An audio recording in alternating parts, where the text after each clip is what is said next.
Bienvenue, chère communauté, sur la chaîne Book Influence, la chaîne qui offre une visibilité, qui offre le micro à de jeunes auteurs. Je suis Stéphanie Menadji et je reçois aujourd'hui Alex Videri. Bonjour Alex. Bonjour Stéphanie, ça va? Très bien, merci. Je te remercie d'avoir accepté notre invitation pour Merci cette à toi interview. d'avoir proposé cette visibilité. C'est super. Alors, aujourd'hui, on te reçoit pour cette trilogie, cette saga, Oui, voilà, que tu as écrit et qui s'appelle Le sombre de l'or. c'est ça, tout à fait. Alors, est-ce que tu pourrais un petit peu nous, sans nous raconter toute l'histoire évidemment, mais nous faire le pitch pour donner envie évidemment à nos auditeurs de te lire. Alors, un pitch, c'est le genre de choses dont j'ai horreur, ça, les pitchs. Parce qu'il ne faut pas spoiler, donc on ne peut pas en dire trop. Bon, l'heroic fantasy, donc on est sur une époque médiévale totalement fantaisiste, hein. On va être dans des lieux qui n'existent pas, qui sont sortis de mon imaginaire. On va traverser forcément une épopée, hein, puisque c'est le registre littéraire, dans lequel des héros et des héroïnes vont être amenés à se combattre, à s'aimer, à aller vers une quête de pouvoir. Donc, ce qui peut être important, moi, dans mon genre, c'est que je laisse une grande place à la femme, hein, forcément, étant auteure féminine. C'est-à-dire que j'aime que mes héroïnes soient aussi combatives et guerrières voilà, que leurs amis masculins. Et donc c'est vrai qu'on retrouve quand même du coup beaucoup d'histoires d'amour aussi, beaucoup de combats, voilà, tout ce qui est un bestiaire aussi, tout ce qui va être dans le registre heroic fantasy, mais quand même très tourné vers la femme. Alors il y a des hommes qui m'ont lu, hein, qui ont trouvé ça super, mais voilà, c'est vrai que je reste quand même, un peu féministe sur les bords, donc voilà, cette place est très importante pour moi. Et voilà, je peux pas vous en dire trop. Ça tourne, autour de plusieurs héros. Voilà, il y a forcément une héroïne, principale et un héros d'ailleurs, ils sont plutôt 2. Mais voilà, on a des personnages secondaires qui sont aussi très, très forts et essentiels au livre. Et je pense que c'est aussi une manière, au lecteur de pouvoir s'identifier un petit peu à tout le monde. Tout le monde peut s'identifier dans mes livres puisque, voilà, on a des traits de caractère qui vont être très différents d'un personnage à l'autre, mais qui vont être tout aussi importants, et pas portés que par, les personnages principaux. D'accord. Donc, ce que tu aimes bien, il me semble, c'est quand même travailler donc sur la psychologie mince, des Des personnes. personnages finalement. C'est quelque chose Ouais, ouais. d'important pour toi. Oui, ça l'est d'autant plus dans Le sombre de l'or que, bah, ça a été mes premiers livres, donc voilà, ça a été aussi, heu, C'est très fouillé dans la psychologie, c'est très fouillé, c'est très. Voilà, c'est très fouillé parce que ça a été, bah, j'ai découvert, si tu veux, alors parce que j'ai écrit il y a longtemps et là je me suis vraiment remise avec eux et j'ai découvert, justement comment découper un personnage, comment le construire, et j'ai découvert ce truc qu'ont tous les auteurs aussi où finalement le personnage prend presque vie parce qu'à un moment donné, il te surprend. Tu as déjà préalablement, posé sur un papier, comment il serait et finalement, au fur et à mesure de l'histoire, bah, comme nous, dans la réalité, il évolue. Il reste pas figé dans une personnalité. Les épreuves de la vie vont le faire évoluer, alors dans le bon comme dans le mauvais sens et du coup, il y a des moments où on se retrouve surpris parce que, ah bah oui mince, je l'avais pas imaginé comme ça alors qu'il sort de notre tête. Mais non, finalement il prend son envol et ça crée des situations complètement rocambolesques et il y en a quelques-unes effectivement dans Le sombre de l'or qui sont assez cocasses. C'est l'expression lorsqu'on dit que le personnage prend vie Oui, finalement. Hein. exact. C'est pas que à travers, il prend pas vie qu'à travers une histoire, mais c'est à travers sa propre et on va dire évolution psychologique ou durant toute l'histoire. Je trouve ça assez génial en fait, quoi. Et moi, j'aime pas les personnages lisses. Alors, je pense que je suis pas quelqu'un de lisse de base. Eh oui. J'aime que ça oscille. D'ailleurs, le sombre de l'or, ça porte bien son nom, hein. J'aime que ça oscille entre la noirceur et la lumière. Et donc, du coup, mes personnages vont quasiment tous avoir cette complexité qui, moi, m'émeut et me bouleverse et des fois même me bouscule parce que il y en a, c'est moi qui les ai écrits, mais j'étais profondément énervée par leurs attitudes. Ah oui. Donc, et au contraire, il y en a qui me touchaient et voilà, enfin, comme si j'y étais. De toute façon, le but, c'est ça, hein, quand on écrit, on veut que le lecteur puisse se transposer comme s'il y était, C'est ça. qu'il puisse partir à l'aventure avec nous. Et donc, du coup, voilà, on est obligé de le faire en écrivant parce que sinon, Mmh. la magie, elle opère pas au bout. Voilà. Mmh. Bien qu'ils soient imaginaires, du coup, tes personnages, ils sont profondément humains, c'est-à-dire parfaitement imparfaits, quoi.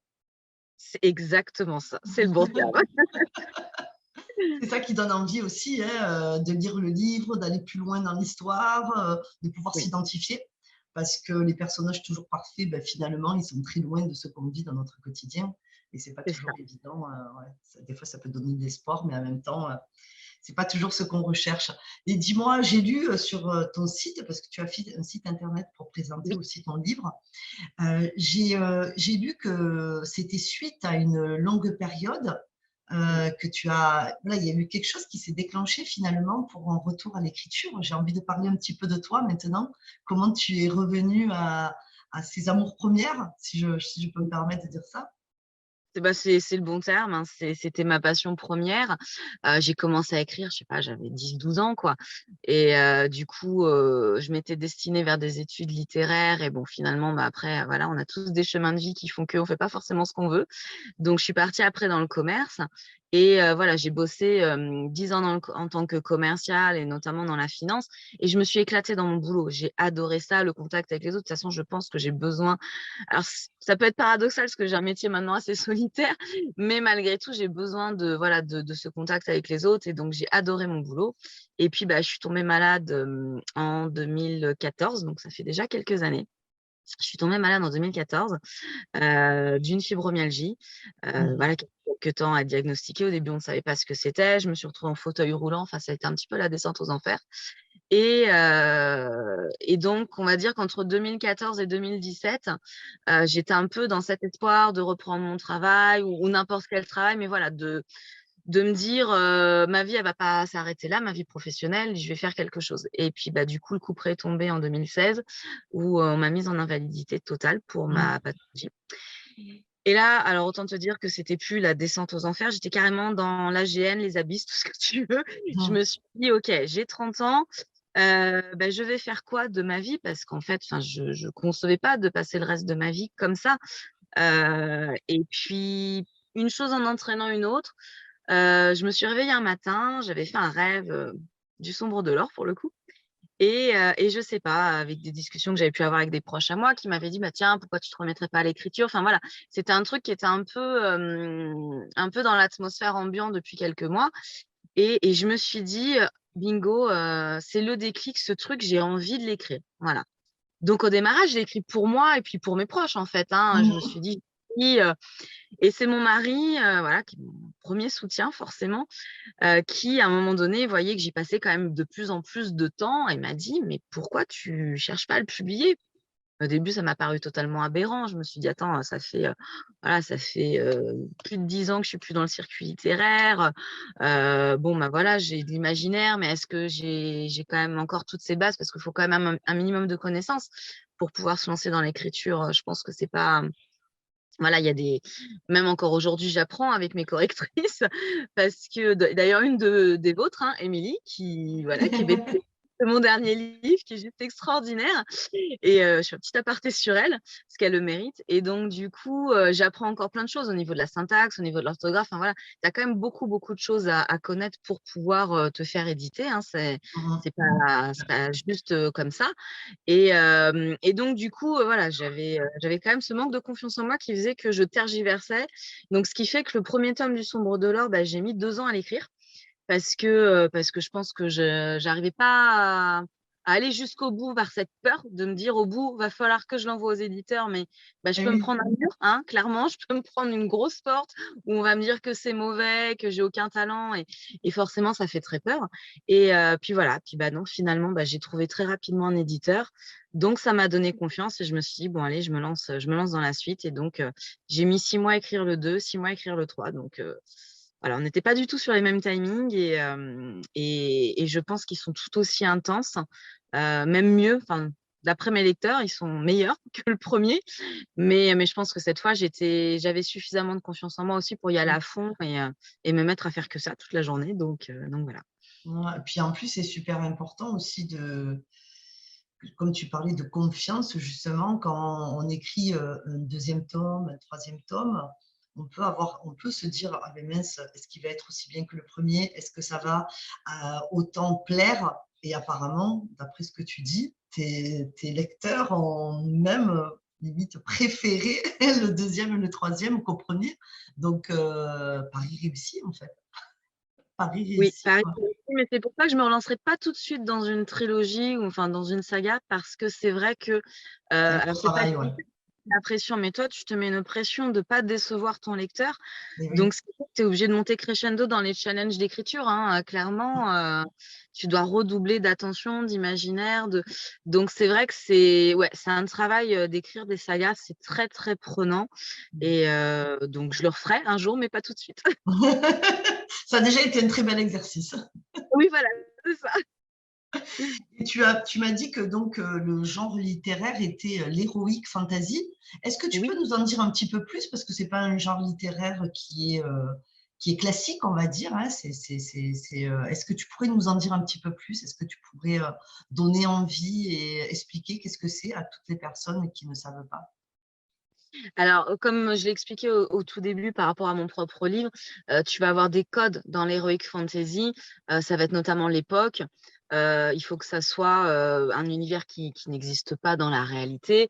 Mhm. C'est un univers dans lequel tu vas donner beaucoup de descriptions, donc il faut effectivement que le lecteur aime, avoir des détails, parce qu'on va vraiment beaucoup dans le détail et qu'il aime aussi, tout ce côté descriptif. Il y a un bestiaire, fantastique aussi avec des animaux imaginaires. Alors ça peut être, tout, hein, parce qu'aujourd'hui on a quand même enfin l'heroic fantasy, notamment via les séries, est quand même assez développé donc moi j'ai choisi d'aller sur des animaux qui étaient un petit peu moins connus. Voilà, ça c'était mon souhait à moi, de pas rentrer, trop dans des cases. Et puis, bah, donc un des codes forcément va être la quête de pouvoir, l'amour aussi qui est partie prenante, de ce registre, tout ce qui va être épopée, combat, guerre, voilà, on est vraiment sur des registres classiques de l'heroic fantasy et après on en fait une fois qu'on a quand même gardé cette structure, on en fait un petit peu ce qu'on en veut. Mhm. Moi, je sais que j'ai choisi, mais c'est quelque chose que je développe aussi sur d'autres livres qui sont pas que d'heroic fantasy. J'ai choisi d'y développer un petit peu d'érotisme aussi. Mhm. Voilà. Alors après, on va pas être dans quelque chose de vulgaire parce que c'est pas du tout, le genre de ma plume. Mhm. Mais voilà, un jour, ma belle-mère me dit: «Mais dis donc, c'est un peu olé olé quand même ton livre». Oui, tu es un peu gêné forcément quand tes parents ou tes beaux-parents lisent tes écrits qu'il y a de l'érotisme, on est d'accord?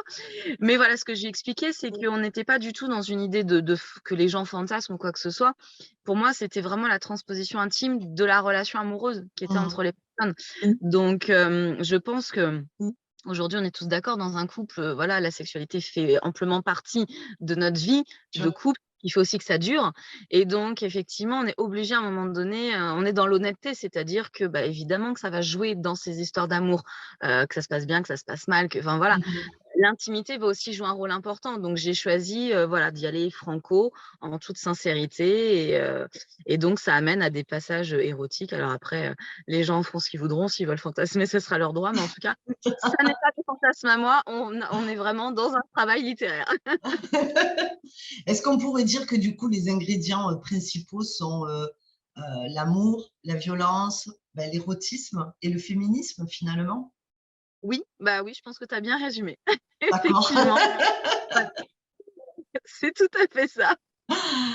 Eh bien, écoute, je suis ravie de cet échange avec toi, Moi Alex. aussi.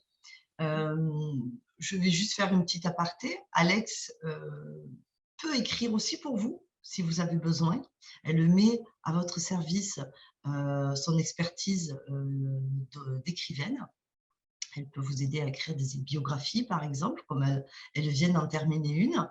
Voilà, je le dis parce que c'est aussi intéressant. On peut aussi avoir des fois beaucoup d'imagination, mais ne pas avoir les capacités d'écrire ou avoir peur d'écrire. Bien se faire accompagner, c'est aussi possible. C'est des choses qui existent. Donc, n'hésitez pas à faire appel aussi à Alex si vous avez besoin de ce type d'accompagnement. Voilà, j'ai bien résumé aussi. C'est parfait, merci Céline. Alors, pour en revenir, qu'est-ce qui a pu te stimuler ou de te donner envie de t'inscrire sur le site de Book Influence et puis d'accepter cette interview? Qu'est-ce qui t'a plu en fait dans ce projet-là, quoi? Qu'est-ce qui a titillé? J'ai trouvé, alors déjà, c'est un projet qui démarre, finalement, on en est, Mmh, voilà, on en est au début tout à fait. de Book Influence et j'ai trouvé, ça juste génial, en fait, de prendre le train en route. Je me dis, voilà, de faire partie des premières personnes qui participent à un tel projet qui, à mon avis, a un potentiel énorme, c'est juste, extraordinaire et donc on est dans de l'humain. Voilà, le but, c'est de donner une vraie visibilité à des auteurs qui, aujourd'hui, n'ont pas la chance d'avoir les tabloïds de grands auteurs comme Marc Lévy, Musso ou autres. Et donc, c'est vrai que cette visibilité qui nous est offerte, cette attention qui nous est donnée, j'ai trouvé ça assez incroyable et de se retrouver à nouveau dans un monde d'auteurs, puisque c'est un auteur qui, voilà, qui a mis en Oui, place Book Influence. C'est voilà, j'ai trouvé l'idée vraiment fantastique et je me suis dit, voilà, j'ai envie d'être dedans, dans ce train-là, je le lâcherai pas et puis voilà, si un jour, mettons, moi, je peux avoir une grande visibilité, par mes livres, ça sera aussi, grâce à Book Influence mmh, donc mmh. C'est vrai on est une petite équipe, on est 3, mais on est très engagés dans ce projet et on est tous, voilà, chacun avec son expertise et on a très, très, très envie en tout cas de faire de Book Influence une grande plateforme, en tout cas pour la visibilité pour les jeunes auteurs ou les auteurs moins connus, parce que il y a aussi des livres qui sont super bien à lire et qui ne sont pas écrits par Musso ou Marc Lévy. Voilà. Donc, c'est sortons ça. des gros blockbusters et prenons un peu des chemins de traverse pour aller découvrir aussi une autre littérature qui est tout aussi intéressante, tout aussi enivrante et qui nous fait aussi voyager parce que c'est ça, lire des livres, c'est voyager tout en restant assis. On est dans sa tête, on s'identifie. Et puis des fois, ce que peut vivre aussi un personnage peut venir résonner dans notre propre vie ou nous faire prendre conscience aussi de certaines choses, hein, on peut le dire, hein, il y a vraiment beaucoup de choses qui se passent dans la lecture. Donc voilà, venez nous Complètement. rejoindre, venez lire nos auteurs. Oui, Nous sommes il y a des ouverts à toute proposition, en tout cas, de nouveaux auteurs. Qu'est-ce que tu disais? je dis: «Il y a des pépites». Il y a des pépites, oui, oui, il y a des pépites. Eh bien, cette interview va s'arrêter ici. Je te remercie, Alex, pour voilà, de nous avoir octroyé ce temps. Euh, et puis, bonne chance Merci. à cette saga. Je ne connais pas du tout ce type de genre littéraire. C'est pas le genre littéraire que je lis, mais en tout cas, de t'avoir entendu parler de ce livre, ça me donne envie de le lire en tout cas. Donc ça, c'est un Eh ben, bon écoute, point. n'hésite pas, je serais ravie d'avoir ton retour parce que c'est une des choses que j'aime aussi beaucoup dans ce Et métier, oui, avoir le retour des lecteurs, donc ça sera un c'est ça. plaisir. C'est ça. Ben, merci. Et puis, Merci Stéphanie. merci Alex et à bientôt. Merci à vous, chère communauté, d'avoir écouté cette vidéo. N'hésitez pas à vous abonner à la chaîne. Aidez-nous à nous faire grandir, à donner encore plus de visibilité, de mettre encore plus en avant nos auteurs, notre chaîne, notre projet, parce que c'est un travail de tous ensemble qui nous permet de grandir les uns avec les autres. En attendant, je vous souhaite de prendre soin de vous et je vous dis à bientôt. Bye bye!